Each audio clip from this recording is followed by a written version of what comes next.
പ്രിയമുള്ളവരെ, പെസഹ ദിനങ്ങളിലൂടെ കടന്നു പോവുകയാണ് നമ്മൾ. അപ്പോൾ ഇവിടെ ഒരു ചർച്ചയ്ക്ക് വേണ്ടി ഏതാനും പേർ സ്റ്റുഡിയോയിൽ എത്തിച്ചേർന്നിട്ടുണ്ട്. ഞങ്ങളെല്ലാവരും ചേർന്ന് പെസഹായുടെ ജീവിതാനുഭവങ്ങൾ പങ്കുവയ്ക്കുകയാണ്. നമുക്ക് ഓരോരുത്തർക്കും സ്വയം പരിചയപ്പെടുത്തിക്കൊണ്ട് കാര്യങ്ങൾ പറഞ്ഞു തുടങ്ങാം. എന്താണ് എൻ്റെ ജീവിതത്തിലെ പെസഹ? സുനിൽ.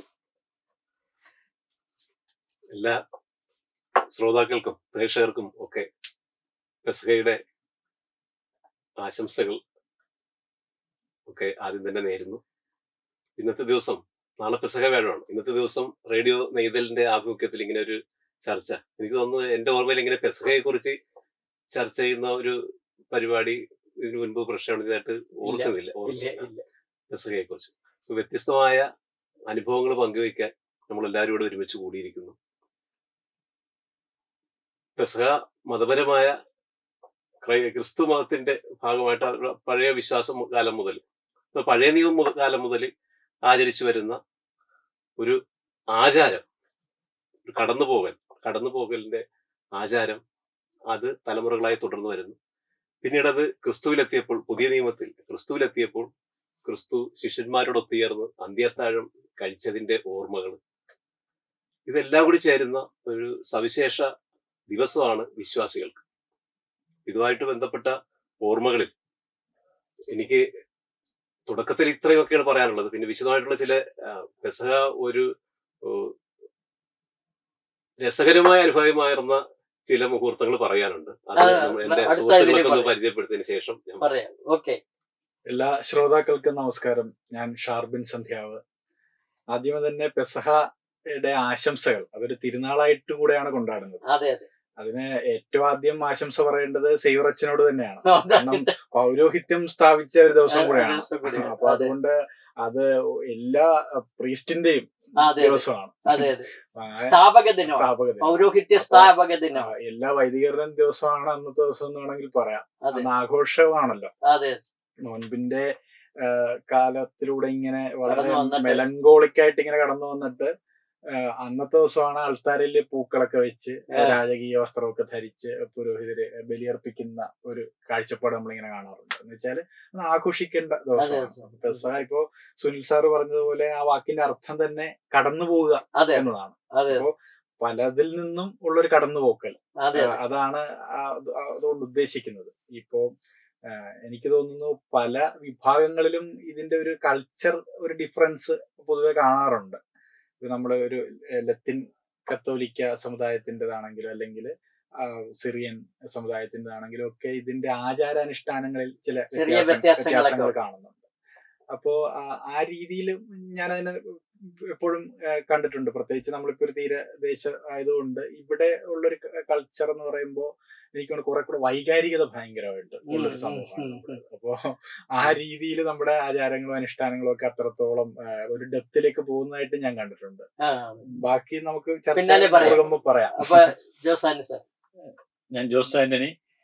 ബഹുമാനപ്പെട്ട സേവറച്ചനും റേഡിയോ നെയ്തലിലെ എല്ലാവർക്കും പെസഹ ആചരണത്തിന്റെ ആശംസകൾ അറിയിക്കുകയാണ്.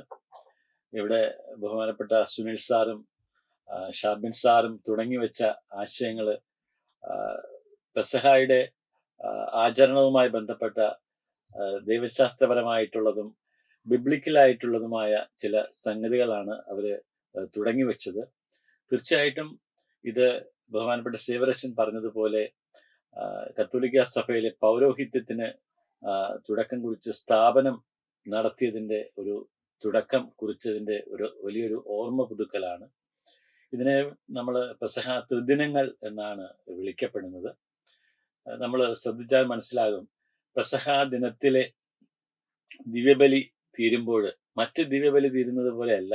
മറ്റ് ദിവ്യബലി തീരുമ്പോൾ ദിവ്യപൂജ സമാപിച്ചു എന്ന് പറഞ്ഞ് ആശീർവാദം തന്നാണ് ബഹുമാനപ്പെട്ട വൈദികര് അത് നിർത്തുന്നതെങ്കിൽ, പെസഹ ആചരണത്തിന്റെ അന്നത്തെ ദിവ്യപൂജയ്ക്ക് അങ്ങനെ ദിവ്യപൂജ സമാപിച്ചു എന്ന് വൈദികൻ പറയുന്നില്ല. അവിടെ ആ ദിവ്യപൂജയുടെ ഒരു ഘട്ടം കഴിഞ്ഞ് എല്ലാവർക്കും കുർബാന എഴുന്നള്ളിച്ച് കൊടുത്തതിന് ശേഷം പിന്നെ നേരെ ദിവ്യകാരുണ്യ പ്രദക്ഷിണത്തിലേക്കാണ് കടക്കുന്നത്. ദിവ്യകാരുണ്യ പ്രദക്ഷിണം കടന്നു വന്നതിന് ശേഷം ദിവ്യകാരുണ്യ ആരാധന, ആ ദിവ്യകാരുണ്യ ആരാധനയിൽ നിന്ന് അത് തുടരുകയാണ്, പിറ്റേ ദിവസത്തിലേക്ക് തുടരുകയാണ്, അത് ദുഃഖവെള്ളിയിലേക്ക് കടക്കുന്നു. അപ്പോൾ യേശുനാഥന്റെ ആ ഒരു സമർപ്പണത്തിന്റെ ഓർമ്മ പുതുക്കുന്ന പെസഹ ആചരണം അതൊരു കടന്നുപോകലായിട്ട് വരുന്നു. അതിനെ തുടർന്ന് നമ്മൾ അദ്ദേഹത്തിന്റെ പൂങ്കാവനത്തിലെ ധ്യാനത്തെ അനുസ്മരിച്ചുകൊണ്ട് പിന്നെ ദിവ്യ കാരുണ്യ സന്നിധിയിൽ നമ്മൾ ധ്യാനാത്മകമായി ദുഃഖവെള്ളിയാഴ്ച ഉച്ചവരെ ഇരിക്കുന്നു. അതിനുശേഷം പീഡാസഹനത്തെ സ്മരിച്ചുകൊണ്ട് ദുഃഖവെള്ളിയാഴ്ചയിലെ ആ ഒരു സ്ലിവാപാതയിൽ നമ്മൾ പങ്കെടുക്കുന്നു. അന്ന് പിറ്റേന്ന് ശനിയാഴ്ചയിലേക്ക് കടക്കുമ്പോഴേക്കും നമ്മൾ കുരിശിനെ ധ്യാനിച്ചുകൊണ്ട് നമ്മൾ ഇരിക്കുന്നു. അങ്ങനെ ഒരു മൗനം, ഒരു പരിപൂർണമായിട്ടും മൗനം അവലംബിച്ച് പ്രാർത്ഥനാ നിർഭരമായിട്ട് മറ്റു കാര്യങ്ങളൊന്നും ചെയ്യാതെ ഉത്തിതിന് വേണ്ടി കാത്തിരിക്കുന്ന ഒരു സന്ദർഭം. അങ്ങനെ പെസഹായിൽ തുടങ്ങി ദുഃഖവെള്ളിയിലൂടെ കടന്നു വന്ന് ഉത്ഥാനത്തിലേക്ക് വരുന്ന ആ 3 ദിനങ്ങൾ, അങ്ങനെ ഉത്ഥാനത്തിൻ്റെ അന്നാണ് ദിവ്യപൂജ സമാപിച്ചു എന്ന് പറഞ്ഞ് ആശീർവാദം തന്ന് നമ്മളെല്ലാവരെയും ഒരു പ്രത്യാശയുടെ സന്ദേശമായി കടന്നു പോകാൻ അനുവദിക്കുന്നത്. ഈ 3 ദിനങ്ങളിലൂടെ കടന്നു പോകുമ്പോഴാണ് ശരിക്കും പെസഹ ആചരണം പൂർത്തിയാകുന്നതെന്നാണ് എൻ്റെ ഒരു അഭിപ്രായം. ഓക്കെ, ഇനി നമുക്ക് കുറച്ച് പേഴ്സണൽ ആയിട്ടുള്ള ലൈഫ് എക്സ്പീരിയൻസ് ഒക്കെ പറയും. ഞാൻ അങ്ങനെ തുടങ്ങാൻ നേരത്തെ എൻ്റെ ഒരു കാര്യം പറയുമ്പോ, ഞാൻ ഈ പെസഹ ദിനം ഓർക്കുന്നത് ഈ വൈകുന്നേരം പല്ല് തേക്കുന്നത് പെസഹ വ്യാഴാഴ്ചയാണ്. ഞാൻ അതിനു മുമ്പ് വൈകുന്നേരം പല്ല് തേച്ചിട്ടില്ല. എന്നും രാവിലെ പല്ല് തേക്കുന്നത്. ഈ ദിവസം വൈകുന്നേരമാണല്ലോ കുർബാന. അപ്പം വീട്ടിലെപ്പോഴും നിർബന്ധമായിരുന്നു പല്ല് തേച്ച് കുളിച്ച് ഒരുങ്ങിയേ അന്നത്തെ ദിവസം പള്ളിയിൽ പോകാറുള്ളൂ. അപ്പൊ അതാണ് എൻ്റെ ആദ്യത്തെ ഒരു ഓർമ്മ. പല്ല് തേക്കുന്നത് ഇതിനു വേണ്ടി പോകാം. അപ്പം അത് വളരെ നിസ്സാരമായ കാര്യമാണെങ്കിലും, വളരെ സിമ്പിൾ ആയിട്ടുള്ള ഒരു കാര്യമാണെങ്കിലും, പക്ഷെ എന്തോ ഒരു ഒരുക്കവും പ്രത്യേകതയും ഒക്കെ നമുക്ക് ഫീൽ ചെയ്യുന്നു. അങ്ങനെ ഒരു വൈകാരികമായി എന്തോ ഒന്നിനു വേണ്ടിയിട്ട് ഒരുങ്ങി പള്ളിയിൽ പോകുന്നു. പിന്നെ പള്ളിയിൽ ചെന്ന് കഴിയുമ്പോഴുള്ള ഒരു പ്രത്യേകത എന്ന് പറയുന്നത്, ഈ ജീവിതകാലത്ത് കണ്ടിട്ടില്ലാത്ത അത്രയും ആളുകളെ പള്ളിയിൽ കാണുന്നത് ഈ ദിവസമാണ്. അപ്പൊ ഭയങ്കരമായിട്ട് അവിടെയുള്ള മുഴുവൻ ആൾക്കാരും അന്ന് പള്ളിയിൽ വരും. അപ്പൊ ഞാൻ പറഞ്ഞു, ഈ പല്ല് തേച്ചിട്ട് പോകുന്നെന്ന് പറഞ്ഞതുപോലെ തന്നെ അന്നത്തെ ദിവസം കുർബാന സ്വീകരിക്കാൻ ഒരുപാട് പാടാണ്. കാരണം ഇത്രയും ആളുള്ളത് കൊണ്ട് അത്ര വേഗം കിട്ടില്ല. അപ്പം ഞങ്ങള് കുട്ടികളൊക്കെ പരസ്പരം ഇടിച്ചു നിന്നാണ്. ഞങ്ങളുടെ പള്ളി, ഞങ്ങളുടെ സ്വന്തം ഒറ്റമശ്ശേരി പള്ളിയിൽ എല്ലായിടത്തും ഇങ്ങനെ തന്നെയാണല്ലോ. അപ്പൊ ഇടിച്ചു നിന്ന് കുർബാന സ്വീകരിച്ച് വരുന്നതും ഒരു ഓർമ്മയാണ്. പിന്നെ എന്റെ ഓർമ്മയിൽ ഇതുമായി ബന്ധപ്പെട്ട് കിടക്കുന്ന വളരെ വൈകാരികമായി കിടക്കുന്ന ഒരു കാര്യം, അന്ന് പള്ളിയിൽ ആരാധന ഉണ്ട്, പക്ഷെ ഞങ്ങളുടെ തൊട്ടടുത്താണ് തങ്കിപ്പള്ളി. അത് വളരെ ഫേമസ് പള്ളിയാണ് അന്നും ഈ കാര്യത്തില്. അപ്പൊ അതുകൊണ്ട് പിന്നെ ഉള്ള ഞങ്ങളുടെ വ്യഗ്രത രാത്രി പള്ളി പോകണം. അപ്പൊ ഞങ്ങള് കൂട്ടമായും ഒരിക്കലും ഒറ്റയ്ക്ക് പോയിട്ടില്ല. എപ്പോഴും വീട്ടില് ആ പ്രദേശത്തുള്ള എല്ലാവരും, എന്റെ ഒരു പേഴ്സണൽ കാര്യം പറയുകയാണെങ്കിൽ എന്റെ അപ്പനും അമ്മയും ഒരേ നാട്ടുകാരാണ്, ഒറ്റമശ്ശേരി തന്നെയാണ്. അപ്പൊ അതുകൊണ്ടുള്ള ഒരു കാര്യം എന്ന് പറയുന്നത്, ആ പ്രദേശം മുഴുവനും ഞങ്ങൾ ബന്ധുക്കളാണ്. അപ്പോൾ ഒരുപാട് പേരുണ്ടാവും. എല്ലാവരും കൂടി തങ്കിയിൽ പോവുക, അന്ന് അവിടുത്തെ ആരാധനയ്ക്ക് കൂടുക, നേരം വെളുത്തേ തിരിച്ചു വരുള്ളൂ. ഇതൊരു വല്ലാത്ത എക്സ്പീരിയൻസ് ആണ്. കാരണം നമ്മുടെ പ്രേയറുമായി ബന്ധപ്പെട്ട് ഒരു രാത്രി മുഴുവനും ഇങ്ങനെ 2 പള്ളികളിലായി എല്ലാവരും കൂടി ചെലവഴിക്കുന്ന ഒരു അനുഭവമാണ് എനിക്ക് പെസഹ എന്ന് പറയുമ്പോൾ പെട്ടെന്നുണ്ടാകും. എനിക്കിപ്പോ പറയാനുള്ള ഈ പെസഹ ദുഃഖവെള്ളി ഈ ദിവസങ്ങളിൽ 2 ദിവസവും അച്ഛനിപ്പോ തങ്കിപ്പള്ളിയുടെ കാര്യം പറഞ്ഞതുപോലെ, ഞാൻ കുഞ്ഞുനാളുമുതൽ പോകുന്നത് പൂങ്കാവ് പള്ളി, അമ്മയുടെ വീട് അവിടെയാണ്. അവിടെ ചെല്ലും. അവിടെ ചെല്ലുമ്പോ എന്റെ ഒരു ഓർമ്മയിൽ അത്ഭുതപ്പെടുത്തിയ ഒരു കാര്യം കാണുന്നത്, ഈ ചെറിയ പ്രായം മുതൽ വരെ എന്നാലും നമ്മുടെ മനസ്സിലേക്ക് ഫീൽ ചെയ്യുന്ന ഒരു സംഭവം പെസഹായിൽ ഉണ്ടാകുന്നത്, ഈ രാജകീയ വേഷമൊക്കെ ധരിച്ച് അന്ന് വരെ ഏറ്റവും പ്രധാനപ്പെട്ട ആളായി നിൽക്കുന്ന പുരോഹിതൻ, ക്രിസ്തുവിന്റെ പ്രതിപുരുഷൻ എന്ന് പറയുന്നത് പുരോഹിതൻ അന്ന് വരെ. അപ്പൊ ആദ്യം കാണുമ്പോൾ ഞാൻ ഇങ്ങനെ ഞടുങ്ങിപ്പോയതാണ്. ആ വന്നിട്ട് അവിടെ ഇരിക്കുന്ന പാവപ്പെട്ട സാധാരണക്കാരായ മനുഷ്യരുടെ കാല് കഴുകി ഉമ്മ കൊടുക്കുകയാണ്.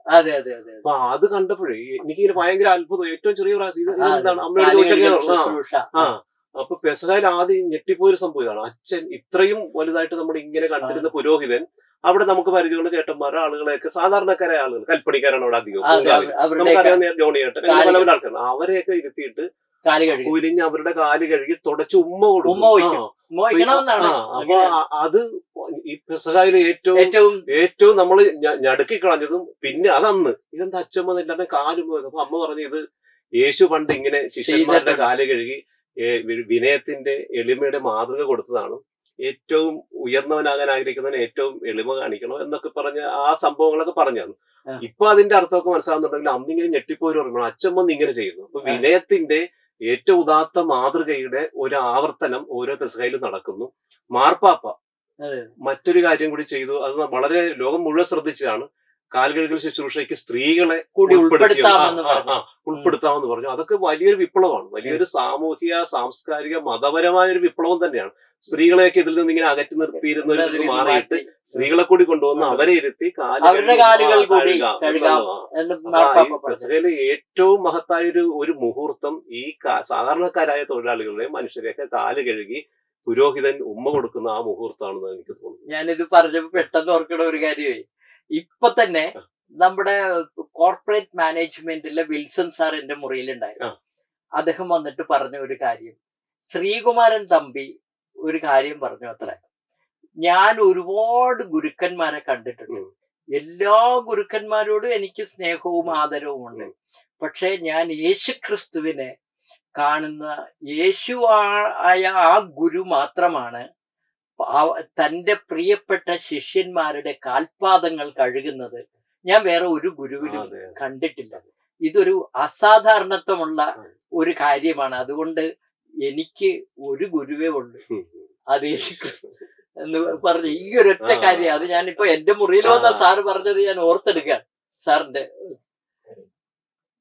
പെസഹ നമ്മൾ ഈ പള്ളിയിൽ പോകുന്നതാണല്ലോ നമ്മുടെ എല്ലാവരും ഓർമ്മ. എന്നെ സംബന്ധിച്ചിടത്തോളം പള്ളിയിൽ പോകുമ്പോ പെസഹയുടെ ദിവ്യബലിയുടെ ഒരു പ്രത്യേകതയായിട്ട് കണ്ടിട്ടുള്ളത്, അപ്പൊ ഇതിനെന്തോ ഒരു പ്രത്യേകത ഉണ്ടെന്ന് തോന്നിപ്പോയിട്ടുള്ളത് മരമണി അടിക്കുന്നത്. അപ്പൊ നമ്മൾ ഓർക്കുന്നു ഭയങ്കര ഒരു വൈകാരിക പ്രകടനമാണ്. അതുവരെ നമ്മൾ കേട്ടിരുന്ന ആ മണിനാഥത്തിൽ നിന്ന് വ്യത്യസ്തമായിട്ട് എന്തോ ഒരു സംഭവിക്കാൻ പോകുന്നു എന്നുള്ളത് അത് ഭയങ്കര ഒരു ഫീലാണ്. അത് വന്നിങ്ങനെ വീഴുമ്പോ നമ്മളൊരു ചങ്ക് ഒലഞ്ഞു പോകുന്നത്. അത് വീണതിന് ശേഷം ഇപ്പൊ സുനിൽ സാറ് പറഞ്ഞതുപോലെ അതുവരെ നമ്മൾ കണ്ടിരുന്ന അച്ഛൻ ആ തിരുവസ്ത്രമൊക്കെ മാറ്റിയിട്ട് ഇരിക്കുന്ന നമുക്ക് പരിചിതരായിട്ടുള്ള മനുഷ്യരുടെ കാല് കഴുകുക മാത്രമല്ല ചുംബിക്കുകയും കൂടെ ചെയ്യുന്നുണ്ട്. യേശു ചെയ്തതിന്റെ ഒരു മാതൃക എന്നത്. പിന്നീട് ഇതേപ്പറ്റി നമ്മൾ പിൽക്കാലത്ത് വായിക്കുകയും പഠിക്കുകയൊക്കെ ചെയ്യുമ്പോഴാണ് മനസ്സിലാകുന്നത് ഇതിന്റെ ഒരു മെത്തേഡ് വേറൊരു രീതിയിലാണ് കിടക്കുന്നത്. എന്ന് വെച്ചാല് അടിമകളാണ് യഹൂദരുടെ കാല് കഴുകുന്നത്. അപ്പൊ ഇവര് ഫ്രണ്ടിൽ വന്ന് ഒരിക്കലും കഴുകത്തില്ല. കാല് നമ്മള് പുറകോട്ട് കാൽപാദങ്ങൾ കുഴിച്ച് ഇരുന്ന് കൊടുക്കണം. ഏറ്റവും ബാക്കിൽ വന്നാണ് കഴുകുന്നത്. അപ്പൊ കാലിന്റെ വെള്ളയിലായിരിക്കണം ചുംബിച്ചിട്ടുണ്ടാവുക. ഞാൻ പറഞ്ഞു മനസ്സിലായോ? ക്രിസ്തു അങ്ങനെയാണ് ചെയ്തതെന്നാണ് പിന്നീട് വരുന്ന പഠനങ്ങളെ അല്ലെങ്കിൽ വ്യാഖ്യാനങ്ങൾ കണ്ടുവരുന്നത്. വെച്ചാൽ മുമ്പിൽ വന്ന് കഴുകത്തില്ല. അവരടിമയായി മാറുന്ന രീതിയിൽ അത്രത്തോളം താഴ്ന്ന്. പിന്നെ ഇപ്പൊ തമ്പി സാറ് പറഞ്ഞത് ആ വീഡിയോ ഞാനും കണ്ടിട്ടുണ്ട്. ശ്രീനാഥ് തമ്പി സാറ് അത് വലിയൊരു വിപ്ലവം അല്ലല്ലോ. നമ്മൾ സാധാരണഗതിയിൽ ഇപ്പൊ നമ്മുടെ ഒരു ഇന്ത്യയുടെ പാരമ്പര്യം അനുസരിച്ചാണെങ്കിലും ഗുരുക്കന്മാരെ ദൈവതുല്യമായിട്ട് കാണുകയും ഗുരുബ്രഹ്മോ എന്നൊക്കെ പറഞ്ഞ് ഗുരുവിന്റെ പാദങ്ങൾ കഴുകി അത് മൂർച്ഛാവിൽ വെക്കുന്ന ഒരു സംസ്കാരമാണ് നമ്മുടെ. യഹൂദരും ആ രീതിയിൽ തന്നെയാണ് ആചാര്യന്മാരെ കണ്ടിരുന്നതെങ്കിലും അതെല്ലാം പൊളിച്ച് എഴുതിക്കൊണ്ടാണ് ക്രിസ്തു മുമ്പോട്ട് വരുന്നത്. വലിയ വിപ്ലവം. ഇന്ന് പോലും ആൾ ദൈവങ്ങളായിട്ട് ചമയുന്ന ആൾക്കാർ പോലും കാലിങ്ങനെ വെച്ചു കൊടുക്കുകയാണ് കഴുകാൻ വേണ്ടി. അപ്പോഴാണ് 2000 വർഷങ്ങൾക്ക് മുമ്പ് ഇത് മുഴുവൻ പിച്ചി ചീന്തി. തമ്പി സാർ അത് പറയുന്നുണ്ട്, ഗുരുക്കന്മാര് കാല് നീട്ടിക്കൊടുക്കുകയാണ് ശിഷ്യർക്ക് കാല് കഴുകാൻ. കൊടുക്കുകയാണ്. അതെ അതെ ഇവിടെ അങ്ങനെയല്ല, തിരിച്ചാണ്. അതെ. ശിഷ്യരെ വിളിച്ചിട്ട് ലോകത്ത് ഒരാള് അതിനു മുമ്പ് അതിന് ശേഷം അങ്ങനെ ചെയ്തിട്ടുണ്ടോ നോക്കാം. അനുകരിക്കാൻ ശ്രമിച്ചു കാണും, പക്ഷെ ഉള്ളിൽ ആത്മാർത്ഥമായിട്ട് അങ്ങനെ ചെയ്തിട്ടുണ്ടോ എന്ന് നമുക്ക് സംശയമാണ്. അപ്പൊ അത് ഭയങ്കര ഒരു സംഭവമായിട്ട് എനിക്ക് തോന്നിയിട്ടുണ്ട്. അത് ശരിയാ. സാറിന്റെ വേറെ ഇപ്പൊ സുനിൽ സാറ് പറഞ്ഞ ഈ കാലുകൈകൾ ശുശ്രൂഷയുമായി ബന്ധപ്പെട്ട് നമ്മൾ ഈ ഓർമ്മ വെച്ച കാലം മുതല് കണ്ടുവരുന്നൊരു കാര്യമാണ് ഈ അന്നത്തെ കാലുകൈകൾ ശുശ്രൂഷ. അതിനുവേണ്ടി ഈ പുരോഹിതൻ തിരുവസ്ത്രങ്ങളെല്ലാം മാറ്റിയിട്ട് ഇവിടെ അരക്കച്ച കെട്ടി ഇങ്ങോട്ട് വരിക. അപ്പൊ നമ്മൾ ഈ കൊച്ചു കുട്ടികളൊക്കെ ഇത് ഭയങ്കര കൗതുകത്തോടെ കാണുന്നു. കാരണം അച്ഛൻ തിരുവസ്ത്രങ്ങളെല്ലാം സാക്രിസ്റ്റിയിൽ വെച്ച് ഇട്ടുകൊണ്ട് പോരുന്ന ഒരാളാണ്. പക്ഷെ ഇത് അൾത്താരയിൽ വെച്ച് തന്നെ ഊരിയിട്ട് അവിടെ വെച്ച് തന്നെ ഇതെല്ലാം കെട്ടി റെഡിയായിട്ടാണ് വരുന്നത്. അപ്പം ബാക്ക്ഗ്രൗണ്ടിൽ ഒരു പാട്ട് വരും. അതാണ് താലത്തിൽ വെള്ളമെടുത്തു തങ്കച്ചയും അരയിൽ ചുറ്റുന്നത്. അതിന്റെ ട്യൂൺ എന്ന് പറയുന്നത് മറക്കത്തില്ല. താലത്തിൽ വെള്ളമെടുത്തു തങ്കച്ചയും അരയിൽ ചുറ്റി മിശിഹാതൻ ശിഷ്യന്മാരുടെ പാദങ്ങൾ കഴുകി പാദങ്ങൾ കഴുകി. ഇത് നമ്മൾ മറക്കത്തില്ല. മാറാത്ത ഒരു ട്യൂണാണ്. ഇതും കൂടി നമ്മൾ വീട്ടിലേക്ക് ചെല്ലുമ്പോഴാണ് ഞാൻ എന്റെ ഒരു യൗവനം വരെയുള്ള കാലഘട്ടം കുറെ കാലം കഴിഞ്ഞത് പട്ടയല്ല. അപ്പോഴാണ് നമ്മളുടെ പിച്ചപ്പാട്ടുകാര് ഇറങ്ങുന്നത്. മരമണിയുമായിട്ട് തമിഴില് ഈ കർത്താവിന്റെ പീഡാനുഭവങ്ങളെ പാട്ടും പാടിക്കൊണ്ട് ഇറങ്ങും. അതില് കുറച്ച് പേര് ഞാൻ ഇപ്പോഴും ഓർക്കുന്നുണ്ട്. നല്ല E.G. പീറ്ററിയേറ്റൻ, റുബേഡ തിയേറ്റൻ എന്നൊക്കെ പറഞ്ഞിട്ടുള്ള അണ്ണാവിമാരെന്നൊക്കെയാണ് അവര് അറിയപ്പെട്ടിരുന്നത്. അവർക്ക് അന്ന് ഭയങ്കര സ്ഥാനമാണ് നമ്മുടെ വീടുകളിലൊക്കെ. ഇവര് വരാൻ വേണ്ടി ഞങ്ങൾ പിള്ളേർ സെറ്റെല്ലാം കാത്തു നിൽക്കും. അപ്പം ഒരു സ്ഥലത്ത് ഈ പാട്ട് കേൾക്കാം, ഇറക്കിയാണ് ഇവര് പാടുന്നത്. അപ്പൊ അമ്മച്ചിയുടെ തോടിച്ചെന്ന് പറയും, അമ്മച്ചി അവിടെ പാട്ടുകാർ വന്നിട്ടുണ്ട്. അപ്പൊ അമ്മച്ചി പറയും എല്ലാം റെഡിയാക്കി വെക്കണം. അപ്പൊ വീട്ടിൽ ഇവര് വന്നു കഴിഞ്ഞാൽ ഇവർക്ക് നന്നായിട്ട് കാപ്പിയൊക്കെ കൊടുത്തേ വിടത്തുള്ളൂ.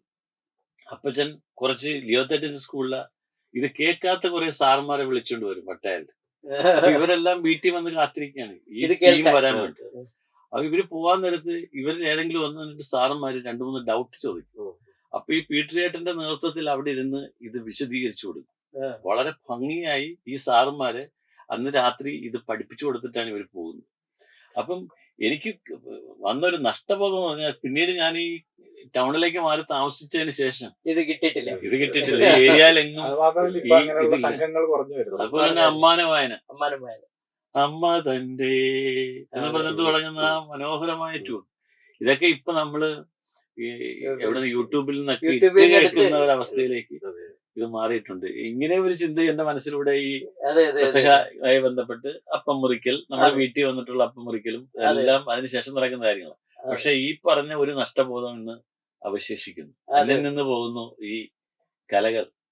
പിന്നെ വീട്ടില് വരുമ്പോഴ് പിന്നെ തീർച്ചയായിട്ടും നമുക്ക് ഇതിന്റെ ഒരു ഭാഗം തന്നെയാണ് വീട്ടിലപ്പം മുറിക്കലുണ്ട്. അപ്പം വീട്ടിലെ ഈ ബൈബിളിൽ പറഞ്ഞിരിക്കുന്നത് വീട്ടിലെ കാർന്നോരാണ് ഇത് ചെയ്യേണ്ടത്. നമ്മുടെ വീട്ടിലെ അപ്പനാണ് അത് ചെയ്യുന്നത്. എല്ലാ കുട്ടികളും എല്ലാവരും ഒക്കെ വന്ന് ഇരുന്നിട്ട് പിന്നെ ഈ അപ്പം നമ്മൾ നേരത്തെ കരുതിയിരിക്കും. അത് മുറിച്ച് ഈ മറ്റേ ഇതുണ്ടല്ലോ, ഈ എന്താണ് ഒരു പാനീയം ഉണ്ടല്ലോ, കയ്പ് നീരിന് പകരം ഒരുതരം പാനീയം ഉണ്ടാക്കി വെക്കും. ചവർപ്പാണ് അതിന്. പാലല്ല, പാല് കാച്ചതല്ല, നമ്മുടെ ഒരു രീതിയല്ല. ഞങ്ങൾക്ക് അങ്ങനെ ഉള്ളത് ചവർപ്പുള്ള ഒരു തരം കയ്പ് നീരാണത്. അതില് മുക്കിയാണ് കഴിക്കുന്നത്. ഇപ്പോഴൊക്കെ കിട്ടും അങ്ങനത്തത്, പക്ഷെ അത് മധുരമാണ്. പക്ഷെ ഞങ്ങളന്ന് കഴിക്കുമ്പോ ചവർപ്പുള്ള ഒരു തരം പാനീയമാണ്. എനിക്ക് തോന്നുന്നു വേറെ എന്തോ കൂടി അതിനകത്ത് ചേർക്കുന്നുണ്ട്. അപ്പൊ അതിൽ മുക്കിയാണ് കഴിക്കേണ്ടത്. അപ്പോൾ കാർന്നോര് അപ്പൻ ചെയ്യേണ്ടത് ഇത് പിന്നെ ഇതിൽ മുക്കി അമ്മയ്ക്ക് ആദ്യം കൊടുക്കും. അങ്ങനെയാണ്. പിന്നെ മക്കൾക്ക് അങ്ങനെ കൊടുക്കും. പിന്നെ മക്കള് പരസ്പരം കൊടുക്കും. ഇങ്ങനെയൊക്കെയാണ് ഞങ്ങളുടെ ആ പ്രദേശത്തൊക്കെ ഉണ്ടായിരുന്നു. അങ്ങോട്ടും ഇങ്ങോട്ടും ഒക്കെ കൊടുക്കുകയൊക്കെ ചെയ്യുന്നു.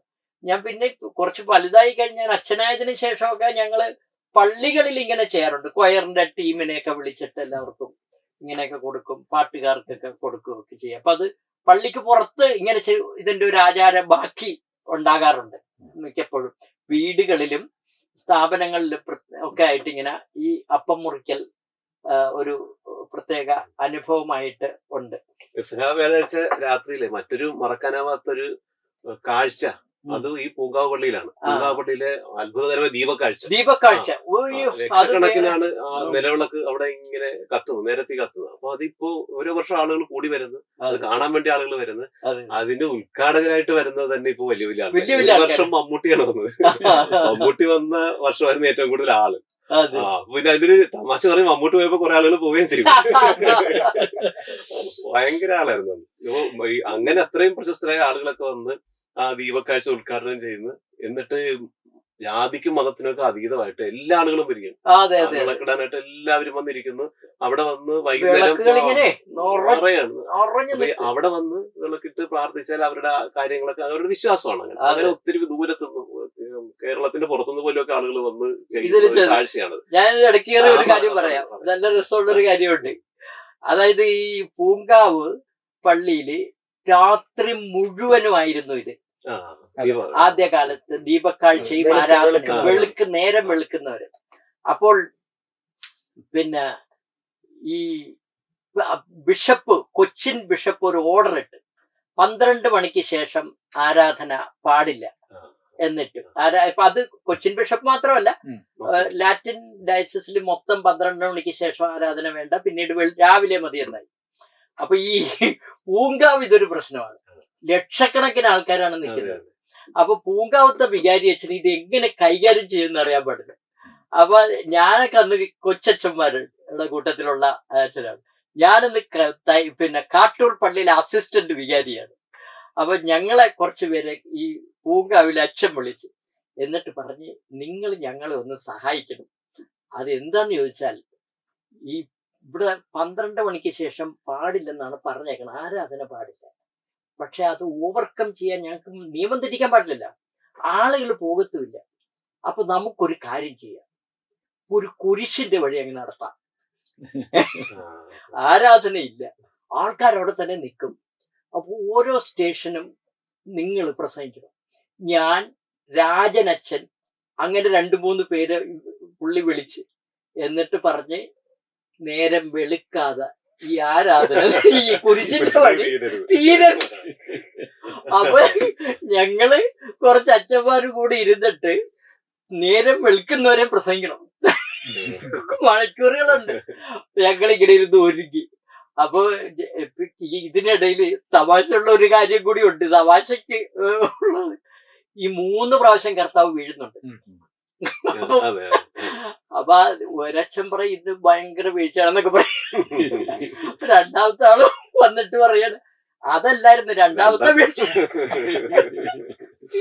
സമയം കൊണ്ടല്ലോ. അതുകൊണ്ട് ഇങ്ങനെ ഞങ്ങള് പണിപ്പെട്ട് നേരം വെളുപ്പിച്ചു കൊടുത്തു.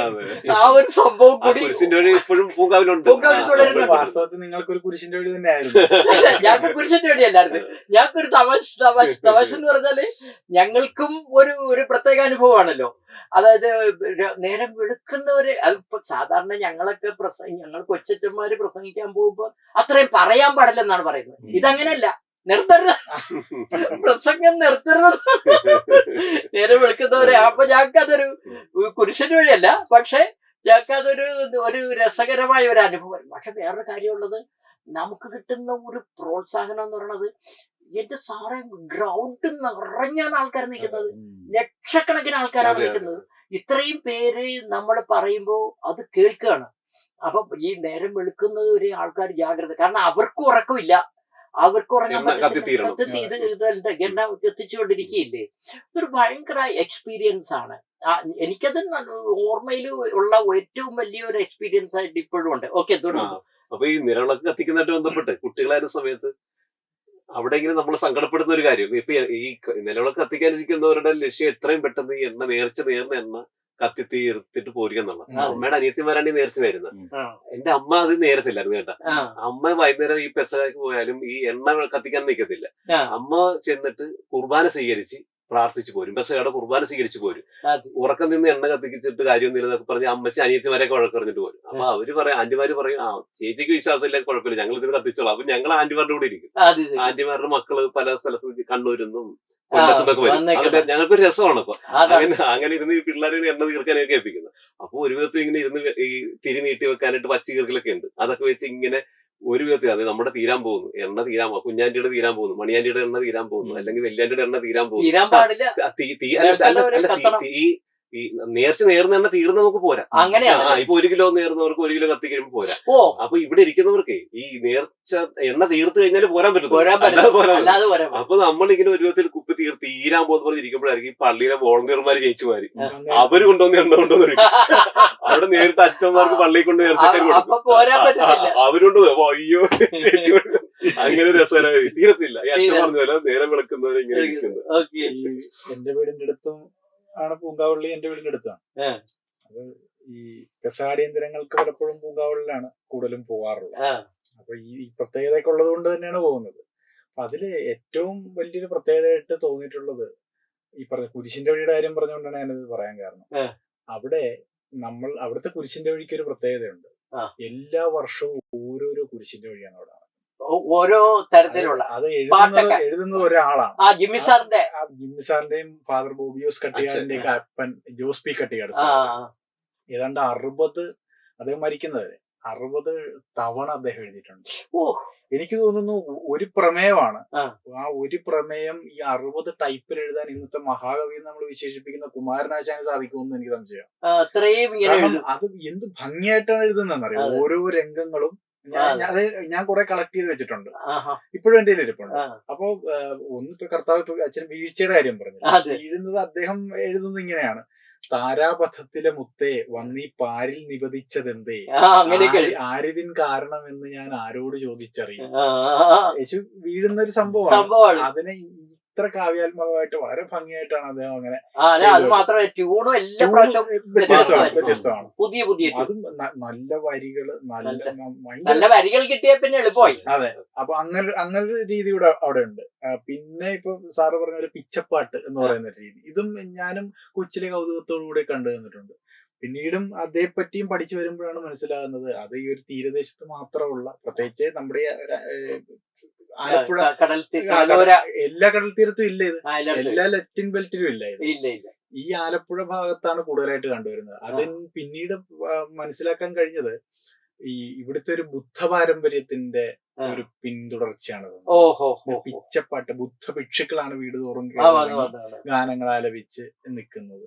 അപ്പൊ അതിന്റെ കൺവേർട്ടഡ് ആകുമ്പോ പോലും ആ രീതിയിൽ നമ്മൾ ആ പിച്ചപ്പാട്ട്, ആ പേര് പോലും അങ്ങനെയാണ് വരുന്നത്. വീട് തെണ്ടാൻ പോകും. അതെ, തെണ്ടല്. എന്നിട്ട് കയ്യില് ഈർക്കിലുണ്ടാവും. ഒരു വീട് കഴിയുമ്പോ ആ വീട്ടിൽ ഒരെണ്ണം താഴെ ഇടും. അതറിയാം, ഞങ്ങൾ അങ്ങനെ ഉണ്ട്. ഈ അർത്തുങ്കൽപ്പള്ളിയിലൊക്കെ നേർച്ച കൊടുക്കും.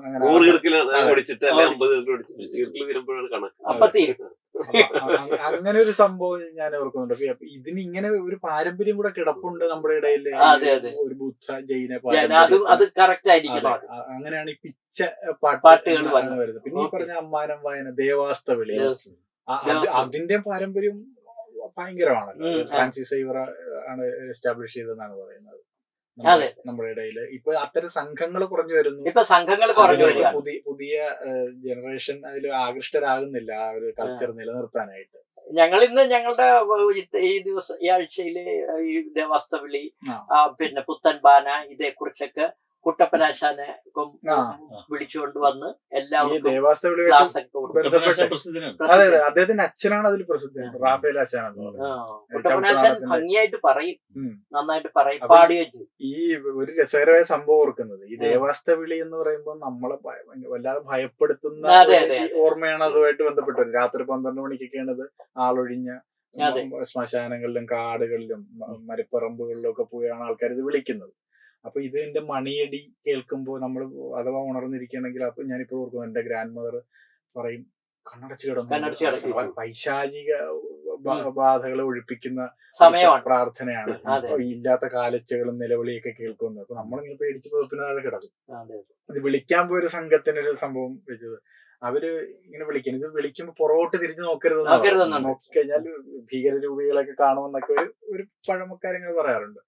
അപ്പൊ ഇവരുടെ കൂടെ ചെറിയ കുട്ടികളൊക്കെ കാണുമല്ലോ. അപ്പൊ ഇവരിങ്ങനെ വിളിക്കുകയാണ്, ഒരു മതിലിന്റെ ഓരത്ത് നിന്ന് വിളിക്കുകയാണ്.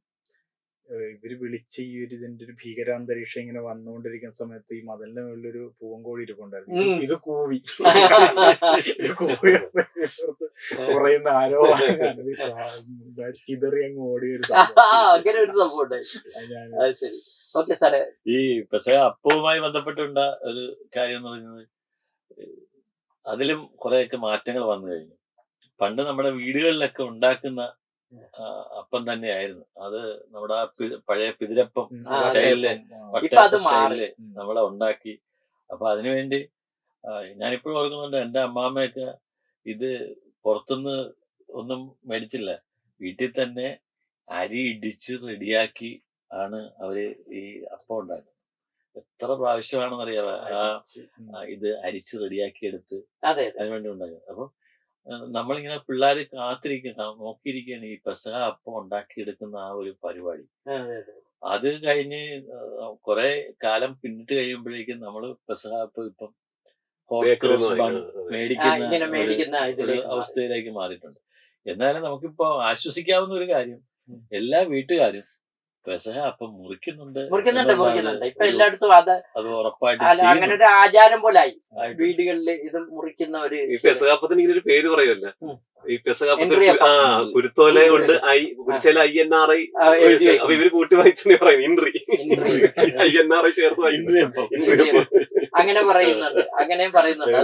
അപ്പൊ നമ്മള് ഒരുപക്ഷെ ഈ ഏറ്റവും ആദ്യം ഈ പെസഹ അപ്പം മുറിക്കുന്നത് നമ്മളായിരിക്കും. റേഡിയോ നെയ്തൽ ടീം എല്ലാരും വന്ന് അടുത്ത്. അപ്പൊ നിങ്ങൾക്ക് എല്ലാവർക്കും വേണ്ടി യേശുക്രിസ്തു മുറിച്ച അതേ ശൈലിയിൽ തന്നെ നമുക്ക് ഇത് മുറിച്ച് പങ്കിടും. കൂടുതലെടുക്കും. ഹാപ്പി പെസഹ. ഇതിന് നമ്മൾ ഇത്തിരി ഇവിടെ നേരത്തെ ഒരുങ്ങിയിരുന്നെങ്കിൽ ഞാൻ ഈ പറഞ്ഞ പാനീയവും ഒക്കെ കിട്ടിയനെ.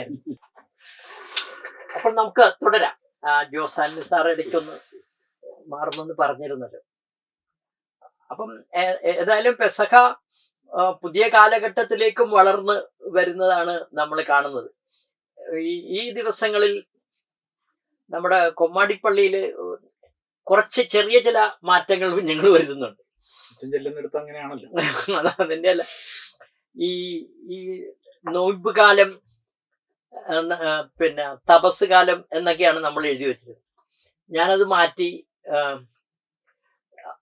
പറയുന്നത്, തപസ്കാലം ഇപ്പൊ അവിടെ എഴുതി വെച്ച കൂട്ടത്തിലുണ്ട്, പക്ഷെ എല്ലാവരോടും പറഞ്ഞു കേൾക്കുന്നത് this is A glorious time എന്നാണ്, മഹത്വത്തിന്റെ കാലം എന്നാണ് പറഞ്ഞത്. വാസ്തവത്തില് നമ്മളിത് വേർതിരിച്ച് കാണുന്നത് കൊണ്ടാണ്, അതായത് നോമ്പുകാലവും പീഡാസകനകാലം പിന്നെ ഉത്ഥാനകാലം എന്ന് ഇങ്ങനെ പലതായിട്ട് കാണുന്നത് കൊണ്ടാണ്. എല്ലാം മഹത്വത്തിന്റെ കാലമാണ്. അപ്പൊ ആ തരത്തിലൊരു ദർശനം കൊടുക്കാനാണ് പരിശ്രമിക്കുന്നത്. ഇങ്ങനെ വേർതിരിക്കേണ്ട കാര്യമില്ല. മഹത്വത്തിന്റെ ഭാഗമാണ് നൊമ്പരവും. നൊമ്പരം ഇല്ലെങ്കിൽ മഹത്വം ഇല്ല. അപ്പൊ നമ്മൾ ഇത്തിരി പാടുപീഡകൾ സഹിക്കും. ഇപ്പൊ ഇന്ന് അവിടെ രോഗികളെ കൊണ്ടുവന്നിരുന്നു. എല്ലാ രോഗികളോടും പറഞ്ഞത് ഇതൊരു വേദനയുടെ കാലം അല്ലല്ലോ, ഇത് നമുക്ക് എന്തുമാത്രം സന്തോഷത്തോടെ ജീവിച്ചവരാണ് എല്ലാവരും. ഇപ്പൊ പ്രായം ചെന്ന് അപ്പൊ അതിൻ്റെതായ വേദനകൾ ഇതിന്റെ ലൈഫിന്റെ ഒരു ഭാഗമാണ്. അപ്പൊ ഇതിനെ വേർതിരിച്ച് കാണണ്ട. സങ്കടങ്ങളുടെ കാലത്തെ വേർതിരിച്ച് കാണണ്ട. പ്രായാധിക്യത്തിന്റെ കാലത്ത് നമുക്ക് വേർതിരിച്ച് കാണണ്ട. കുട്ടിക്കാലത്ത് കിട്ടിയ ഒരുപാട് നല്ല സന്തോഷങ്ങളുണ്ട്, അതും ക്യാരി ഫോർവേഡ് ചെയ്യണം, നമ്മൾ കൊണ്ടുവരണം. അതിന് ഒരുമിച്ച് ലൈഫിന്റെ ഒരു ഭാഗമായിട്ട് കാണുക. അപ്പൊ അങ്ങനെ ഈ പെസഹ കാലം കടന്നു പോകലിന്റെ കാലം, ഇതെല്ലാം കടന്നു പോവുകയാണ് നമ്മള്. അച്ഛനെ ഇത് പറഞ്ഞപ്പോഴേ അതുമായിട്ട് ബന്ധപ്പെട്ട ഒരു തമാശ കലർന്നൊരു ഓർമ്മ ഇപ്പൊ വരികയാണ്. ഇപ്പൊ അച്ഛൻ ഇത് പറഞ്ഞപ്പോഴാണ് ദുഃഖവെള്ളിയും പെസഹ അങ്ങനെ വിചാരിക്കേണ്ടത് എല്ലാം മഹത്വത്തിലേക്കാണെന്ന് പറഞ്ഞപ്പോഴേ അതുമായിട്ട് ബന്ധപ്പെട്ട ഒരു ചെറിയൊരു തമാശ, അത് ഈ പൂങ്കാവള്ളിയായിട്ട് ബന്ധപ്പെട്ട ഇതിന്റെ ഓർമ്മകളൊക്കെ അവിടെയാണ്. ഈ പെസഹ വ്യാഴാഴ്ച ഇത് കഴിഞ്ഞ് പിറ്റേ ദിവസത്തെ അവിടുത്തെ പ്രധാന പരിപാടിയാണല്ലോ നഗരി കാണിക്കല്. നഗരി കാണിക്കല് ക്രിസ്തു മരിച്ചു കിടക്കുന്ന പൂർണ്ണകായ രൂപം വഹിച്ചുകൊണ്ട് ഭയങ്കര വികാരപരമായ ഒരു പ്രദക്ഷിണമാണ് നഗരി കാണിക്കുന്നത്. അപ്പൊ അത് ഇറങ്ങുന്ന സമയത്ത് ഈ സ്ത്രീകൾ ഉൾപ്പെടെയുള്ളവരൊക്കെ കരയുകയാണ്. പ്രധാന പള്ളിയുടെ കവാടത്തിൽ നിന്ന് ശരിക്കും ഒരു മരിപ്പെടുത്തോണ്ട് വരുന്ന പോലത്തെ കരച്ചിലാണ്. അപ്പൊ ഞാൻ വളർന്ന് ഞങ്ങള് ഹൈസ്കൂളൊക്കെ പഠിക്കുന്ന സമയമൊക്കെ ഹൈസ്കൂളൊക്കെ പ്രായമൊക്കെ ആയപ്പോഴുള്ള ഒരു സംഭവമാണ് ഓർക്കുന്നത്. അപ്പൊ നമ്മുടെ ഈ വിശ്വാസത്തിന്റെ ഒപ്പം ഇങ്ങനെ ഈ യുക്തിചിന്ത കൂടെയൊക്കെ മനസ്സിലേക്ക് കടന്നു വരുന്നുണ്ട് ഇങ്ങനെ ഓരോ ചെയ്യുന്ന കാര്യങ്ങളെ കുറിച്ചൊക്കെ. അപ്പൊ കസിൻസ് ഒക്കെ പല ജില്ലകളിൽ നിന്നൊക്കെ ഉള്ളവരൊക്കെ വന്ന് ഇപ്പൊ ഇങ്ങനെയും ഈ യേശുവിന്റെ ശരീരം എടുത്തുകൊണ്ട് പോകുന്ന സമയത്ത് ഞങ്ങള് ഈ വേറെ വേറെ തമാശകളൊക്കെ പറഞ്ഞ് ഇങ്ങനെ ചിരിക്കും. വേറെ കാര്യങ്ങളൊക്കെ എന്തായാലും ഇവര് വല്ലപ്പോഴും കൂടി ഇവരെ കിട്ടുന്നത്. അപ്പൊ അടുത്തുനിന്ന് ആന്റിമാർ മണിയാന്റി ഒക്കെ തോളത്ത് അടിച്ചോണ്ട് പറയും, അതായത് കർത്താവ് മരിച്ചത് പ്രദർശനം കൊണ്ടുപോകുമ്പോ നിങ്ങളിവിടെ തമാശ പറഞ്ഞ് ചിരിക്കണം എന്നിങ്ങനെ പറയും. അപ്പൊ ഞാനെന്ന് ആന്റിയോട് അന്ന് പറഞ്ഞ്, ആന്റി ഒരു ദിവസം കഴിയുമ്പോ ഉയർത്തെഴുന്നേക്കും, വിഷമിക്കണ്ട, ഒരു ദിവസം കഴിയുമ്പോ യേശു ഉയർത്തെഴുന്നേക്കും എന്നിങ്ങനെ പറഞ്ഞു. അപ്പൊ അച്ഛനും പറഞ്ഞു, ഇതെല്ലാം മഹത്വത്തിലേക്കുള്ള വേർപെടുത്തി കാണണ്ട. അതാണ്. അല്ല അതുകൊണ്ട് അല്ല, ദൈവശാസ്ത്രപരമായി പോലും അങ്ങനെ ഒരു യാഥാർത്ഥ്യമുണ്ട്. ഗുഡ് ഫ്രൈഡേ അപ്പൊ അങ്ങനെയാണ് പറയുന്നത്. അല്ല ഇത് പിന്നെ ഇതെല്ലാം വേറൊരു കാര്യം കൂടി ഉള്ളത്, നമ്മൾ പലതായിട്ട് കാണുന്നതിന്റെ കാരണം നമ്മൾ ഫൈനൈറ്റ് ബീയിങ്സ് ആണ്. നമുക്ക് സമയമുണ്ട്, ദൈവത്തിന് സമയമില്ല. അങ്ങനത്തെ സമയമില്ലല്ലോ. ദൈവത്തിന് എല്ലാം സദാ ആണ്. അങ്ങനെ നോക്കുമ്പോ ഇന്നലെ നടന്നതല്ല, ഇന്ന് നടന്നതല്ല, നാളെ നടക്കുന്നതൊക്കെ നമുക്കാണ്. അപ്പൊ വാസ്തവത്തിലെല്ലാം ഒന്ന് തന്നെയാണ്. പീഡ അങ്ങനെയൊന്നും നമ്മൾ നോക്കി.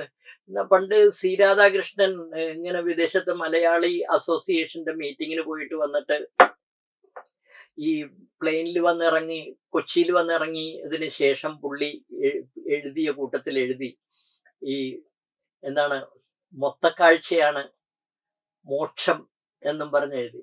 കാരണം മുകളിൽ നിന്ന് നോക്കിയപ്പോ എല്ലാം ഒന്നുപോലെയാണ് കാണുന്നത്, ഒരു വ്യത്യാസവും ഇല്ല.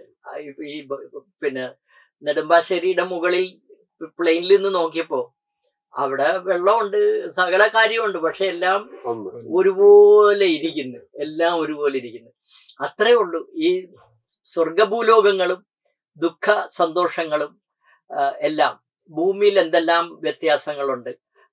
കടലുണ്ട്, കായലുണ്ട്, മണ്ണുണ്ട്, കരിങ്കല്ലുണ്ട്, പാറക്കെട്ടുകളുണ്ട്, എല്ലാം ഉണ്ട്.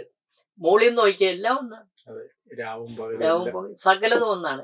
അപ്പൊ അങ്ങനെ ഒരു ഫീലിംഗിലേക്ക് കൊണ്ടുവരാനാണ് ഞാനിപ്പോ ശ്രമിച്ചുകൊണ്ടിരിക്കുന്നത്. ഇതെല്ലാം മഹത്വത്തിന്റെ കാലമാണ്. അങ്ങനെ അപ്പൊ നമുക്ക് ഇതെല്ലാം നമ്മുടെ ഒരു ലൈഫിന്റെ ഭാഗമായിട്ട് എടുക്കാം. അത്രയും ഇങ്ങനെ എടുക്കണം. കാരണം പെസഹ കടന്നുപോകലാണ്, ഇത് പോവുകയാണ്, നമ്മളെല്ലാം കടന്നു പോയിക്കൊണ്ടിരിക്കുകയാണ്. അതിനകത്ത് പലതും കാറ്റ് വരും, കോള് വരും, അതെല്ലാം ഇങ്ങനെ കടന്നു പോയിക്കൊണ്ടിരിക്കും. ആ തരത്തിലുള്ള ഒരു കാഴ്ചപ്പാട് കൊടുക്കാനായിട്ടുള്ള ശ്രമമാണ് ഞങ്ങൾ അവിടെ നടത്തിക്കൊണ്ടിരിക്കുന്നത്. അതൊരു നല്ല വീക്ഷണമായിരിക്കും എന്ന് എനിക്ക് തോന്നുന്നു. എനിക്ക് തോന്നുന്നു നമ്മുടെ ഈ ഒരു സമൂഹമാണ് ഇത്രത്തോളം ദുഃഖഭരിതമായിട്ട് ഇതിനെ കാണുന്നത്. അതൊക്കെ അങ്ങനെ കാണേണ്ടതില്ല എന്നുള്ള ഞാൻ പറഞ്ഞു കേട്ടിട്ടുള്ളൂ. ഇപ്പൊ ഞാൻ തുമ്പോളിപ്പള്ളിയിലൊക്കെ പഴയ കാലത്ത്, അതായത് ഈ നാടകങ്ങളും സിനിമകളും ഒക്കെ ഉണ്ടാകുന്നതിനൊക്കെ മുമ്പ് നമുക്ക് ആചാരങ്ങളുണ്ടല്ലോ. അന്ന് അവിടെ ഒരു ഭാസ്ക് രൂപമുണ്ട്. ഭാസ്ക് കാണിക്കുക എന്നാണ് പാഷൻ പ്ലേ. കർത്താവിന്റെ ഈ ചലിക്കുന്ന കൈകാലുകൾ ഒക്കെ ഉള്ള ഒരു രൂപം. ഇത് വെച്ചിട്ട് ഓരോ രംഗങ്ങൾ ഇങ്ങനെ വികാരഭരിതമായിട്ട് ഇങ്ങനെ പ്രദർശിപ്പിക്കും. ഇത് കാണുമ്പോ സ്ത്രീജനങ്ങളൊക്കെ നെഞ്ചത്തടിച്ച് നിലവിളിക്കുമായിരുന്നു. ഈ പുരാതന ദേവാലയങ്ങളിലെ ഇത്തരം രൂപങ്ങളുണ്ട്. അപ്പൊ ഇങ്ങനെ ഒരു കൾച്ചർ ഇങ്ങനെ ഉണ്ടാക്കി കൊടുത്തിട്ട് ദുഃഖവെള്ളിയാഴ്ച എന്ന് പറയുമ്പോൾ വീട്ടില് മുറ്റമടിക്കാൻ പാടില്ല, അടപ്പിലൊന്ന് ഒരു മരണ വീട്ടില് എങ്ങനെ ആയിരിക്കുമോ ആ ഒരു സിറ്റുവേഷൻ ആണ്. അതെ. ശരിക്കും വേണ്ടത് that's A time of glory. ദൈവം തമാശയായിട്ടാണെങ്കിൽ പോലും സാറ് പറഞ്ഞത് ഇതിന് ശേഷം ഒരു ധനമുണ്ട്, അത് പറയാനാണ് മരണത്തിനപ്പുറം ഒരു ലോകമുണ്ട്, പ്രതീക്ഷ തരാൻ. ഇതിന് വേറൊരു വശം കൂടിയുണ്ട്. ഈ വെസ്റ്റേൺ കൾച്ചറിൽ ഇത്രയും ദുഃഖം ഇല്ല. അതെ, ഒരു ഗുഡ് ഫ്രൈഡേ എന്നൊക്കെ പറയണത്. അത് മാത്രമല്ല, ഈ അവര് കൂടുതലും ക്രിസ്മസ് ആണ് ആഘോഷിക്കുന്നതൊക്കെ അല്ല. ഇത് കടന്നു പോവുകയാണ്, ഇതിങ്ങനെ കടന്നു പോവുകയാണ് അവർക്ക്. ഞാൻ മുംബൈയിൽ ഉണ്ടായിട്ടുണ്ട് ഒരു വർഷം. അപ്പൊ അവിടെ ഞാൻ അത്ഭുതപ്പെട്ടു പോയിട്ടുണ്ട്. നമ്മൾ ഈ പിന്നെ നോയമ്പ് കാലം എന്ന് പറഞ്ഞിട്ട് കുരിശിന്റെ വഴി ഇങ്ങനെ ഒരുപാട് കാര്യങ്ങൾ, ഇതൊന്നും അവിടെ എങ്ങുമില്ല. ആകെ കൂടി വ്യാഴാഴ്ച ഒരു കുർബാന മാത്രമേ ഉള്ളൂ. ഇത് വളരെ ഇങ്ങനെ കടന്നു പോകുന്നേ ഉള്ളൂ. അപ്പം എന്താണ് നമ്മളിത് ഇങ്ങനെ ശരിക്കും നമ്മൾ സങ്കടങ്ങളുടെ ആളുകളാണ് കൂടുതൽ. അതെ. ഒരു കാലത്തെങ്കിലും അതെ, ആ ട്രാൻസ്ലേഷൻ പോലും വെച്ചാ ഈ ഗുഡ് ഫ്രൈഡേ നമ്മൾ മലയാളത്തിലാക്കിയപ്പോ ദുഃഖവെള്ളി ആക്കിക്കളഞ്ഞു. എത്ര നല്ലൊരു പ്രയോഗമായിരുന്നു ഗുഡ് ഫ്രൈഡേ. അത് അങ്ങനെ തന്നെ ആക്കാൻ മലയാളത്തിൽ വാക്കുണ്ട്. പക്ഷെ അതിന് മാറ്റി ദുഃഖവെള്ളി, എന്തെങ്കിലും അങ്ങനെയൊക്കെ ഇട്ടാ മതിയായിരുന്നു. അപ്പം അങ്ങനെയാണ് നമ്മൾ എടുക്കേണ്ടതെന്ന് എനിക്ക് തോന്നുന്നത്. ഇതൊരു ഗ്ലോറി, ആ ഒരു പെർസ്പെക്റ്റീവ് നമ്മൾ വിട്ടുകളയുന്നുണ്ട്. ഇത് ഗ്ലോറിയസ്. അപ്പോഴാണ് ഈ വേദനയും അർത്ഥമുള്ളതാണ്. വേദനയും പ്ലസന്റ് ആണ് നമുക്ക്, അല്ലെ? അത് പ്ലസന്റ് ആണ്. അങ്ങനെ എടുക്കാൻ കഴിഞ്ഞാൽ നമുക്ക് കുറെ കൂടി ഈസി ആയിരിക്കും അതൊക്കെ എടുക്കാനും സ്വീകരിക്കാനും ഉൾക്കൊള്ളാനും. അപ്പൊ ഞാൻ ഇന്ന് രോഗികളായിട്ടുള്ളവരോടും പറഞ്ഞത് അത് തന്നെയാണ്. ഒരിക്കലും കരുതരുത് ആരെങ്കിലും കാരണമാണ് നമ്മൾ സഹിക്കേണ്ടി വന്നത്. ഒരാളും കാരണമല്ല. ഇതൊക്കെ പ്രാതിഭാസികമായ കാര്യങ്ങളാണ്. ചില നേരത്ത് ചില ആളുകള് ഞാൻ ഇങ്ങനെ സഹിക്കേണ്ടി വന്ന അവൻ കാരണമാണെന്ന് പറഞ്ഞിട്ട് എന്തൊരു മാനസിക വ്യഥകളാണ് അനുഭവിക്കുന്നത്. ഒരാളും കാരണമല്ല ഇതൊക്കെ സംഭവിക്കുന്നത്. ഇതൊക്കെ സംഭവിക്കുകയാണ്. അവനായാലും അവളായാലും ആരെങ്കിലും കൊണ്ടാണേലും തൊട്ടാലും തൊട്ടില്ലേലും ഇതൊക്കെ ഉണ്ടാവും. അതാണ് ലോകത്തെ നമുക്ക് കാണാനുള്ള ഒരു നല്ല കാര്യം, നല്ലത്. ഈ കടന്നു പോകുന്ന വാക്കിനെ അതിനെ ഇങ്ങനെ കടന്നു പോകും എന്ന് ഇപ്പൊ അച്ഛൻ പറഞ്ഞല്ലേ, അതിന് അങ്ങനെ ഒരു നമ്മൾ പണ്ടുപോലെ കേൾക്കുന്ന ഒരു കഥയുണ്ടല്ലേ, ഈ വലിയ ദുഃഖം വന്നിരിക്കുമ്പോഴും വലിയ ദുഃഖത്തിൽ തകർന്നു പോകാതിരിക്കാനും വലിയ സന്തോഷത്തിൽ അഹങ്കരിക്കാതിരിക്കാനും എന്ത് ചെയ്യണം എന്നുള്ളതിന് ഉത്തരവായിട്ട് പറഞ്ഞത് ഈ സമയവും കടന്നു പോകും. അപ്പൊ വലിയ സങ്കടത്തിലിരിക്കുന്ന ആൾ അത് ഓർക്കുമ്പോ വലിയ സങ്കടമില്ല, ഇത് കടന്നു പോകും.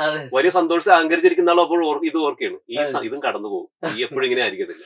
ഈ കടന്നു പോകുന്നുള്ള അങ്ങനെ ഒരു സമചിത്തത ഒരു മനുഷ്യന് നിലനിർത്താൻ പറ്റിയ ഒരു കാര്യമാണ്, ചിന്തയാണ്. അത് തന്നെ. അപ്പൊ നമുക്ക് കൺക്ലൂഡ് ചെയ്യാം. അതായത് ഈ എൻ മോഹനന്റെ ഇന്നലത്തെ മഴ എന്ന് പറയുന്ന ഒരു പുതിയ പുസ്തകമുണ്ട്. നോവല് പോലെ എഴുതിയിരിക്കുന്നതാണ്. അപ്പൊ ഇന്നലെ ഉണ്ടായിരുന്ന മഴയെ കുറിച്ചാണ് പറയുന്നത്. ആ പുസ്തകം അവസാനിക്കുമ്പോൾ എഴുതിയിരിക്കുന്നത് അതാരുടെയോ കണ്ണുനീരായിരുന്നു എന്നാണ്. ഈ ഇന്നലെ പെയ്ത മഴ ആരുടെയോ കണ്ണുനീരായിരുന്നു. പക്ഷെ ഈ മഴ ഇവിടെ വേണമായിരുന്നല്ലോ. മഴ നമുക്ക് വേണമായിരുന്നു. ഈ കണ്ണുനീരും ഈ സന്തോഷവും ഒക്കെ ഭൂമിക്ക് വേണം. അതാണ് ഭൂമി. ഇതെല്ലാം ഉള്ളതാണ്. അപ്പൊ നമ്മളെ യേശു ജനിക്കണം, യേശു ഇവിടെ ജീവിക്കണം, യേശു പാടുപീഡകൾ സഹിക്കണം, യേശു ഉയർക്കണം. ഇതാണ് ജീവിതം. അപ്പൊ ഈ കടന്നു പോകല് നമ്മുടെ ഒക്കെ ജീവിതത്തിന്റെ ഭാഗങ്ങളാണ്. ഇത് ജീവിതത്തിനപ്പുറത്തേക്കോ നമ്മുടെ ജീവിതത്തിനപ്പുറം പുറത്തുനിന്ന് ആരെങ്കിലും വന്ന് അവതരിപ്പിക്കുന്നതോ ഒന്നുമല്ല. നമ്മുടെ ഇവിടെ ഈ പാടുപീഡകൾ സഹിക്കുന്നതും ഉയർക്കുന്നതും എല്ലാം നമ്മൾ തന്നെ. നല്ലൊരു ചിന്തയാണ്. അത് നമ്മളാണ്. ആ തരത്തിൽ നമുക്ക് ഈ കടന്നുപോകലിനെ നോക്കി കാണാൻ സാധിച്ചാൽ വളരെ നല്ലതായിരിക്കും. ഈ ചർച്ചയിൽ പങ്കെടുത്ത സുനിൽ മർക്കോ സാറിനും അതുപോലെ പിന്നെ ജോസ് ആന്റണി സാറിനും അതുപോലെ ഷാർബിൻ സന്ധ്യാവിനും നമ്മളോട് കൂടി ചർച്ചയിൽ പങ്കെടുക്കേണ്ടതായിരുന്നു PJ ആന്റണി സാറ്. അദ്ദേഹത്തിന് എത്താൻ കഴിഞ്ഞില്ല. എല്ലാവർക്കും പ്രത്യേകം നന്ദി അറിയിക്കുന്നു.